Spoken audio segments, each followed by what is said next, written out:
हमने जैसा कि बताया हमारे आदरणीय जयप्रकाश जी ने और सारी जो हमारी सम्मानित टीम, सारी आदरणीय टीम के साथ कांग्रेस पार्टी ने हमने आज नारनौंद और हांसी क्षेत्र के आधा दर्जन से अधिक गांव में हम जा चुके हैं और अभी हम 5-7 गांव में और जाएंगे। और शहर में भी हमने देखा हुड्डा, अनाज मंडी, ये सारा हाँ, काफी हम एरिया में होके आए हैं और काफी एरिया में जाएंगे और सारे एरिया में जा भी नहीं सकते, इतना व्यापक जल भराव पूरे हांसी क्षेत्र के अंदर है। आप देख ही सकते हैं, हालात बहुत खराब हैं। और ये प्राकृतिक आपदा ही नहीं है, ये प्रशासनिक आपदा भी है, क्योंकि सरकार ने तो कोई ध्यान दिया ही नहीं। सरकार ने पूरी तरीके से नकार दिया जनता को, कोई ध्यान दिया नहीं। हरियाणा में जल भराव इतना विकराल रूप ले चुका है। हरियाणा के अंदर कितने हरियाणा के अंदर जिले इससे प्रभावित हैं, आप अंदाजा लगा सकते हो। लगातार पहले मैं परसों करनाल में थे, हम कल अंबाला में थे, आज हिसार में हुड्डा साहब ने पूरे रोहतक का दौरा किया और बाकी हमारे सारे नेतागण अपने अपने क्षेत्रों में, अपने अपने विधानसभा क्षेत्रों में, लोकसभा क्षेत्रों में सारे पहुंचे हैं और देख रहे हैं, विपक्ष की भूमिका में निभाने की कोशिश कर रहे हैं। लेकिन सरकार के कानों तक बात नहीं पहुंच रही जनता की और विपक्ष की। और मैं क्यों कह रहा हूं, ये प्रशासनिक भी है, प्रकृति की नहीं, क्योंकि जो तैयारी की जानी चाहिए थी और जो युद्ध स्तर पर जनता को इससे निजात दिलाने के लिए, जल निकासी के लिए प्रशासन को झोंकना चाहिए था, ये एक समय होता है। सरकार ने ऐसा कुछ नहीं किया। पहले तो कोई तैयारी नहीं की गई, कहीं कोई सफाई नहीं, ना जो हमारी सीजनल नदियां हैं उनको साफ किया गया, घग्गर से लेकर, मारकंडा से लेकर, वेगना से लेकर, टांकरी से लेकर, जो हमारे ये सारी जो हमारी सीजनल नदियां, इनको साफ नहीं किया गया। ड्रेन्स की सफाई नहीं की गई। अभी आपको हम उदाहरण दिखाएंगे, ऐसा उदाहरण आप देख के जो शौक हो जाएंगे। निकालिए भाई, ड्रेन्स की सफाई नहीं की गई। और पिछले 11 साल से एक भी नई ड्रेन हरियाणा में बनाई नहीं गई, क्योंकि खट्टर साहब की ये नीति रही कि ड्रेन तब बने जब किसान खुद जमीन दे, एक्वायर नहीं कर रही है। और आप समझ सकते हैं कि हमारे सरकार के समय इतने हाईवेज बन रहे थे और साथ में ड्रेन बन रही थी। वो हाईवेज आधे अधूरे कई ऐसे थे जो पूरे इस सरकार में हुए। इस सरकार में नया तो कोई हाईवे आया नहीं, लेकिन वो इतने हाईवे बने, जमीन की टोपोग्राफी बदलती है, ड्रेन की जरूरत पड़ती है, लेकिन ड्रेन नहीं बनी नहीं, क्योंकि किसान की सहमति की बात देखे गए। बल्कि पुराने समय जो कई नहरें जो आज हरियाणा के लिए बहुत बड़ी एक सेविंग ग्रेस साबित होती है, चाहे वो हांसी बुटाना थी जो हमने हमारी सरकार में बनी थी, जो वो बंद पड़ी है, चाहे वो दादूपुर नलवी नहर जिन्होंने नद कर दिया दादूपुर नलवी को, पूरा नॉर्थ हरियाणा जो उसकी वजह से। और ड्रेन्स की सफाई व्यवस्था का तो उदाहरण ये देखो आप, ये आप देखिए, ये आप क्या मानते हैं, ये आप इसको ड्रेन मानते हैं या इसको क्या मानते हैं आप खुद देखिए। ये ऐसा दिखाई दे रहा है कि जैसे झाड़ियां और जंगल है। ये है कुंभा जमावड़ी शेखपुरा ड्रेन, और साथ में ना ये वाली कहते हैं कुंभा जमावड़ी शेखपुरा ड्रेन, साथ में गंगनखेड़ी की ड्रेन, वो भी इससे भी बुरे हाल में। आप ये देखिए, ये आप देखिए, ये स्थिति है। ये केवल हम एक उदाहरण दे रहे हैं। अब हमारी 2-4 मांगे हैं तुरंत सरकार को। सबसे पहले एक राहत, जिनका नुकसान हुआ है, सरकार की प्रशासनिक लापरवाही की वजह से नुकसान हुआ है, विशेष पैकेज की घोषणा की जाए। हरियाणा अकेला प्रदेश है, अभी तक कोई विशेष पैकेज की घोषणा नहीं की गई। मुख्यमंत्री जी को आज यहाँ पे आना है, हम उनसे अपील कर रहे हैं कि स्पेशल पैकेज, पंजाब ने स्पेशल पैकेज की घोषणा कर दी, कश्मीर ने कर दी, उत्तराखंड ने कर दी, हिमाचल ने कर दी, दिल्ली ने कर दी, राजस्थान ने कर दी, और अभी मैं देख रहा था गुजरात ने भी कर दी, जहां पे बारिश इस बार। तो हरियाणा अकेला प्रदेश है, ना तो स्पेशल कोई राहत पैकेज की घोषणा की गई। और उस राहत पैकेज में हर वर्ग, चाहे वो किसान है, किसान की फसल खराब हुई तो प्रति एकड़ 60-70 हजार रुपए से कम मुआवजे से काम नहीं चलेगा, मुआवजा दिया जाए। और ज्यादातर 2-2 फसलें खराब होंगी इसमें, ज्यादातर ये ऐसी स्थिति बनी है बहुत जगह, उस हिसाब से किसान को स्पेशल गिरदावरी करके मुआवजा दिया जाए। केवल क्षतिपूर्ति पोर्टल खोल देते हैं जब ज्यादा दबाव बने और अपने दरवाजे बंद कर देते हैं। सरकार का, प्रशासन का कोई फील्ड में नहीं जा रहा। सरकार अपने दरवाजे भी खोले। हिसार में क्षतिपूर्ति पोर्टल भी बंद है, अभी क्षतिपूर्ति पोर्टल खोला जाए, केवल 1-2 दिन खोल के फिर बंद हो गया क्षतिपूर्ति पोर्टल। तो पहले वहां मुआवजा दिया जाए।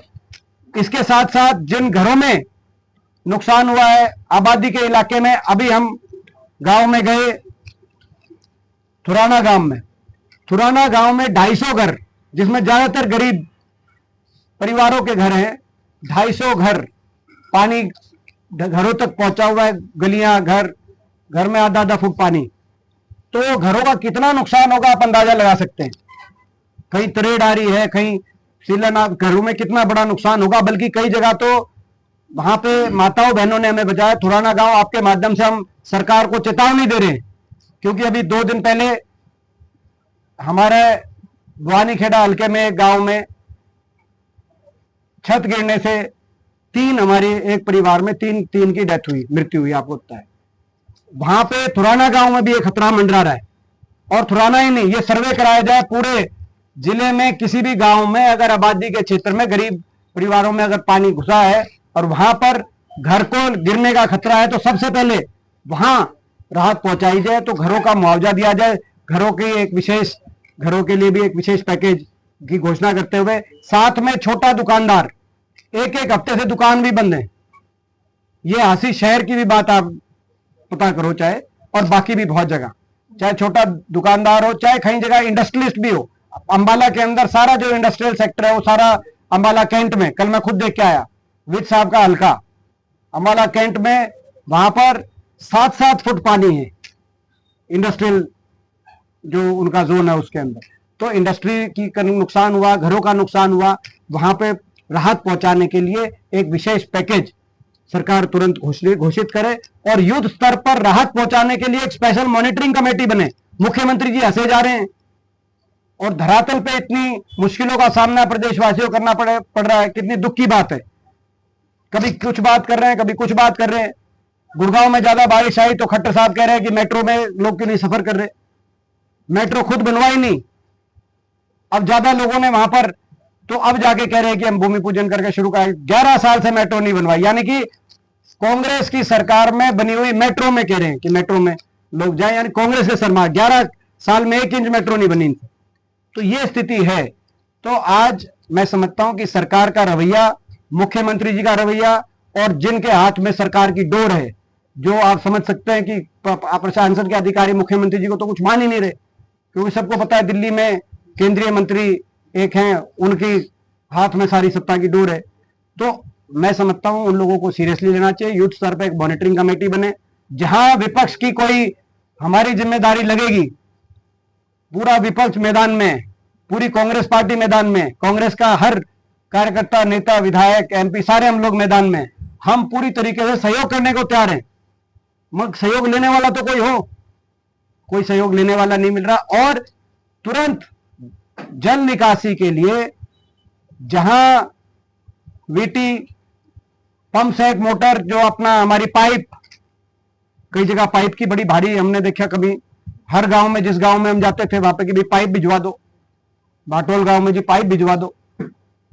तो ये पाइप की भी कमी हो गई, कितने दुख की बात है। तो पाइप भी नहीं मिल रही।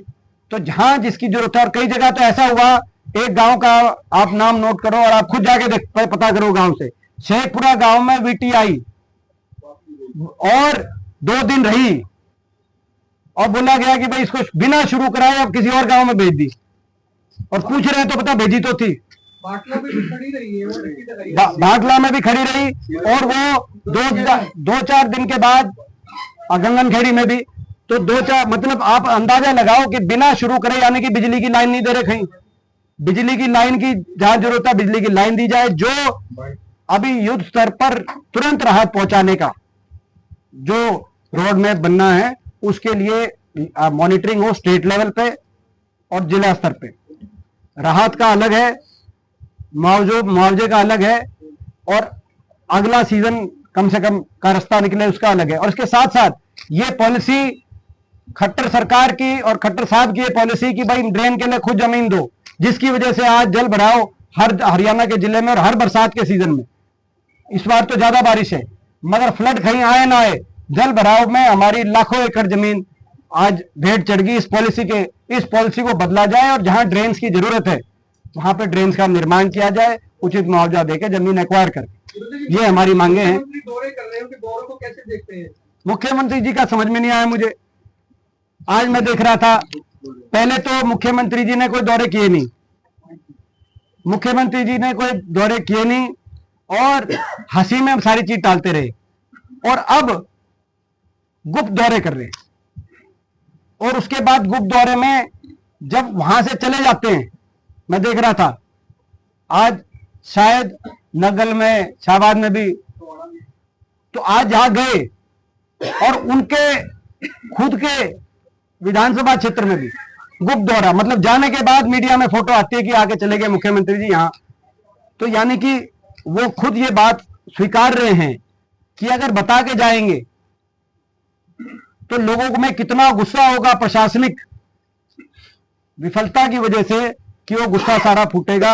उससे बचने के लिए देखिए इनके पास पूरा शासन है, अमला है, जमला है ये, और हम हर रोज अपना कार्यक्रम रख के लोगों के बीच में जा रहे हैं विपक्ष में होते हुए, क्योंकि और ये का होना तो ये चाहिए था। प्रजातंत्र में पहला रोल होता है सत्ता पक्ष का, पहले इनको जाना चाहिए था और उसके बाद विपक्ष की बात और भूमिका आती है।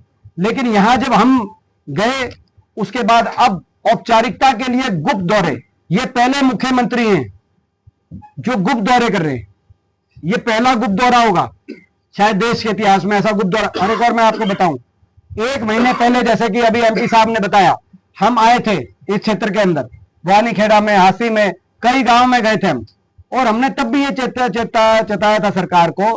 प्रशासनिक अधिकारियों से तो बात करते हैं हम जिस गांव में जाते हैं, लेकिन सरकार को भी चेताया था। और बाकी भी कई जगह मैं पूरे प्रदेश में गया था, महम में, झज्जर में, उस समय हमने चेताया था कि सरकार समय रहते कदम उठाए और राहत देने का काम करे। इनमें से जितनी मांगे आपको रखी हैं आपके बीच में, 90% हमने उस समय भी रखी थी, लेकिन 1 महीने से, और हमने ये बात, एमपी साहब ने तो ये बात लोकसभा तक में भी उठाई, विधानसभा में हमारे सारे बहुत से विधायकों ने उठाई, लेकिन सरकार के काम पे जू तक नहीं रहेंगी। बड़े दुख की बात है।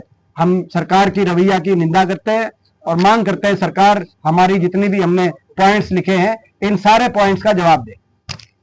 Okay, thank you. मेन और इसके साथ साथ कल उकलाना में कई दिनों से लगे हुए हैं हमारे विधायक जी, 45 गांव उकलाना के जलमग्न हैं, और एमपी साहब और हमारे नरेश जी ने मिलके सारे गांव में जाने का कार्य किया है। ऐसे ही आदमपुर में भी 40 गांव जलमग्न है, जहां पे हमारे चंद्र प्रकाश जी जा चुके हैं, 2-2 बार राउंड ले चुके हैं हमारे विधायक और हमारे एमपी साहब। नारनौंद में बहुत से गांव, और आज हमारे जो प्रोग्राम थे यहाँ नहीं आए क्योंकि उनके परिवार में एक वो है, लेकिन नारनौंद के हमारे जितने गांव थे वहां उसमें गए, तो हमारे साथ वहां के विधायक जस्सी पेटवाल जी भी थे।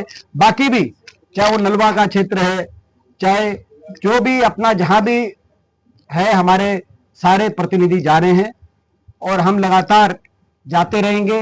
सरकार और बीजेपी का जो एक जवाब आया कि भाई विपक्ष हमारी आलोचना ना करे, आज प्रेस के साथ ही पूछ रहे थे। इस समय हमारा कर्तव्य है जनता की आवाज उठाना, जनता जो कहेगी और जो हमसे कहलवाना चाहेगी हम कहेंगे। सरकार पे दबाव बनाना ही विपक्ष की भूमिका है। जहां सरकार को हमारा सहयोग लेना है, बनाए एक मॉनिटरिंग कमेटी, बनाए सर्वदलीय, हम मांग करते हैं सर्वदलीय मॉनिटरिंग कमेटी बनाई जाए। उस मॉनिटरिंग कमेटी में हम शामिल होने को तैयार है, हमारे जनप्रतिनिधि शामिल होने को तैयार है। पीडब्ल्यूडी मिनिस्टर रणवीर सिंह गंगवा ने कहा कि इंद्र देवता जो है वो हरियाणा से रुष्ट हो गए, इसलिए बारिश ज्यादा आ रही है। देखो जी, बात यह है कि जैसे हमने कहा कि हरियाणा से, तो हरियाणा की सरकार ज्यादा रुष्ट है हरियाणा वासियों। बारिश तो पूरे देश में भी आ रही है, बाकी जगह ज्यादा आ रही है, लेकिन वहां बहुत जगह संवेदनशील सरकारें दिखाई दे रही। हरियाणा जैसे हमने बताया अकेला प्रदेश जिसमें कोई राहत पैकेज भी अभी तक नहीं दिया गया। और एक और मैं बता दूं बात, ये जो बात आई उसको लेकर, ड्रेन नंबर 8 और केसीबी के माध्यम से बहुत हमारा पानी यमुना में जाता है दिल्ली के अंदर होते हुए। आपको ये जान के बड़ा आश्चर्य होगा सभी पत्रकार साथियों को कि दिल्ली, वहां पे दिल्ली बॉर्डर पे पानी बंद कर दिया हमारा, यमुना में पानी जाए नहीं हरियाणा का। ये कहा पहले दिल्ली वाले कह रहे हैं कि भाई दिल्ली का पानी जाएगा, हरियाणा का नहीं। राज धर्म में प्रदेश प्रदेश में फर्क नहीं किया जा सकता। और हरियाणा की सरकार के मुखिया चुप नहीं बैठ सकते। दिल्ली भी एक प्रदेश है देश का और हरियाणा भी है। अगर वहां भी पानी है तो दोनों का पानी आधा आधा निकाल दो। मगर ड्रेन नंबर 8 और केसीबी दोनों बंद हैं दिल्ली बॉर्डर पे कि हरियाणा का पानी नहीं, पहले दिल्ली पूरी साफ होगी उसके बाद हरियाणा का पानी। ये और हरियाणा की सरकार चुप है। तो ये है इंद्रदेव तो ठीक है, लेकिन यहां की सरकार तो कम से कम आवाज उठाए। पानी जब आगे जाएगा तब निकलेगा बहुत बड़े इलाके का पानी, ड्रेन नंबर 8 और इससे जाता है दिल्ली में, दिल्ली के थ्रू और यमुना में जाके जो है वो पानी जाता है।